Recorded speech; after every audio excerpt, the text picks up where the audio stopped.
আজকের দিনে উপস্থিত হওয়ার জন্য খুবই আন্তরিকতা দিয়ে শুভেচ্ছা জানাচ্ছি।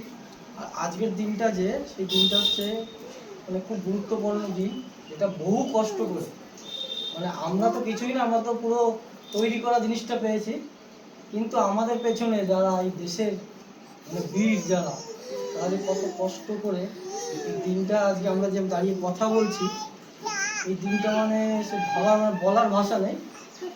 যাই হোক, আজকে আমরা যেইভাবে উপস্থিত হয়েছি, অল্প সময়ের মধ্যে যেরকমভাবে আন্তরিকতা দিয়ে ছোট্ট ছোট্ট বেশ দাদা ভাই গৌরব আর আমার দিদি, এরা যে সুন্দর গান করলো বা আবৃত্তি করলো হয় শুনলাম। যাই হোক, তাদেরকে আমি খুবই করছি, আর প্রতি বছর যেন এরকম হয় সেটাই আর কি চাইছি। আর আমরা এরকম উপস্থিত সবাই এই দিনটাতে আবার আসে, যেন এরকম বারবার বলে না আসতে যে আসুন আসুন, সবাই যেন টাইম মতো এসে এই জিনিসটা যেন আমরা মেনটেন করতে পারি। এই বলে আমি আমার বক্তব্য শেষ করি।